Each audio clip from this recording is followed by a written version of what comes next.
was at a transition point in my career about 9 years ago, and that transition, I could have stayed in corporate America, but I always wanted to own my own business. I explored a lot of other franchises, and I selected Mr. Handyman because it's a service that's absolutely needed in every community in America. I don't think there are very many people who know how to do repair and maintenance on homes and commercial buildings anymore. I really was impressed by the marketing department at Mr. Handyman. I remember the marketing ladies, I think they were all female.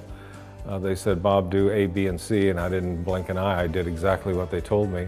And the phones started ringing. On the day we opened, I had 2 technicians hired, 2 brand new vans from Enterprise, and a CSR that was working half-time in the office. It's 9 years later. I think we've got 12 technicians this morning in vans. We've got 5 people working in the office doing the scheduling of the technicians, answering the phones.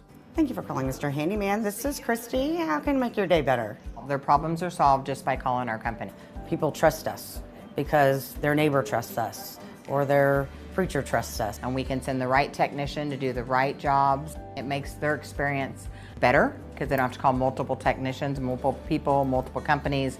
They just call us and we can handle it all. Mr. Handyman is always top of mind for any of my friends or family that have, who do you know that could come out and replace a faucet for me? Or who do you know that might be able to repair some siding on my house? The recommendation is always Mr. Handyman.